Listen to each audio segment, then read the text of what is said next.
Matagumpay na isinagawa ng Cagayan de Oro City Police Office ang simulation exercise tungkol sa bank robbery with unattended baggage sa First Valley Bank, Vamenta Boulevard, Carmen, Cagayan de Oro City nito lamang ika-9 ng Hulyo taong kasalukuyan.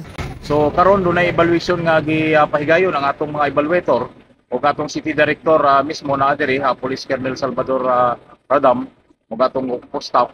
Nagtanaw sab sa atong gipahigayon nga senaryo nga usa ka bank robbery and attended luggage. So diri particular sa Vamenta Boulevard, Carmen, Cagayan de Oro City, partikular na sa First Valley Bank. Nakilahok sa naturang aktibidad ang iba't ibang ahensya tulad ng Task Force Oro, SOCO, BFP at CDRRMO. Ang Cagayan de Oro City Police Office nagpahigayon og pagbansay-bansay sa atong mga personnel karong tungora no.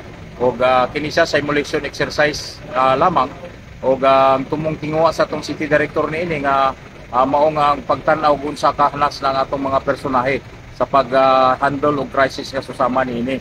So maoy atong tinguha pod nga ma-handle og respondihan gilayon sa atong mga personnel no. Ay labi na ang Police Station 4. Ang pagsasanay na ito ay upang masuri at mapahusay ang kakayahan ng bawat ahensya at obserbahan ang wastong protokol kung sakaling mangyari ang mga naturang insidente.